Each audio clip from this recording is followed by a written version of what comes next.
ការងារធ្វើដូចអាចដល់មកបាយហៅមកផ្អើលឈុលអូនបោកបាយនិយាយពីឲ្យជើអាដាស៊ីបាយចូលហូបចូលអត់វាមិនដាណារៀបអិតបានពីម្ដុំដល់មកហូបបាយហើយចុះអាសំងលាហើយនោះគិតមិនពងបាយលេថ្មីមែនធ្វើមិនទេអូនបើរឹងមានតែលាយថ្មីហ្នឹងបើអូនឲ្យចង់ណែនាំនោះពោះអាជើងដែរយោណែពូហូបបាយដល់ហូបបាយអត់មាននិយាយមកឌៀមដាមហ្នឹងបើឈុលឡូហើយវាយអាពេលធ្វើការក៏រវាយអាពេលស៊ីបាយក៏រវាយអូពូបាយឆ្កែវាយឲ្យវាយគ្រាវបា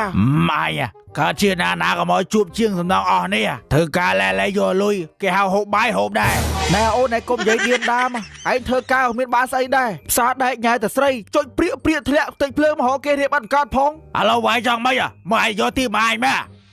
ឯងគាត់ជាងវាយគ្នាឡើយ